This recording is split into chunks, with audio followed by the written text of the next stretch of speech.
Welcome back to my final daily report market analysis video with me, Richard Perry, market analyst at Hantec on Tuesday, the 25th of Feb. Looking at gold, which has started to unwind. We had that strong run high, the acceleration, but a correction back from 1688 has now set in, and it's already actually, if you sort of put the crosshair on there, 1633 from 1688, that's $55. Now, what we saw back in January was 1611 down to 1536, which was $75. So you've actually seen a fairly chunky sized correction already, but unwound back to 23.6% fib of that recovery there or thereabouts, 1631.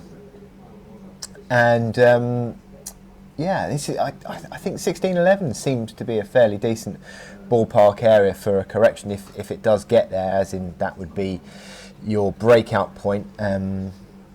But as I said, you've got very uncertain moves on risk appetite today. Certainly it looks as though that the sentiment surrounding market moves is still pretty negative, so that seems to be holding gold up at the moment, and we've seen a reaction higher already today from that low of 1633 back to, I mean, adding over $20 from that low. So there has been a sizable reaction already to rebound this market, but there is resistance at 1658 to 1662. That sort of old resistance from yesterday, actually. That support from yesterday has become a basis of resistance.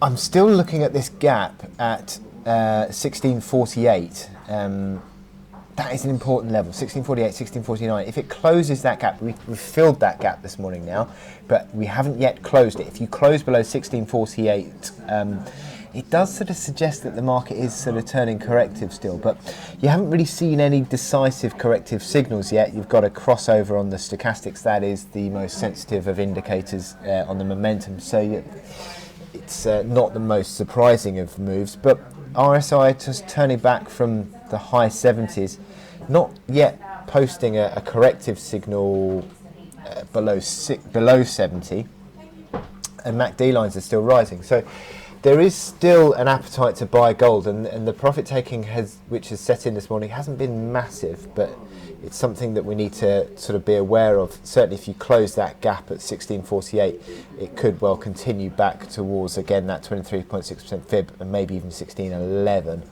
So it is an intriguing moment for gold, especially considering the news flow surrounding COVID-19, which tends to be very supportive for gold when it deteriorates anyway.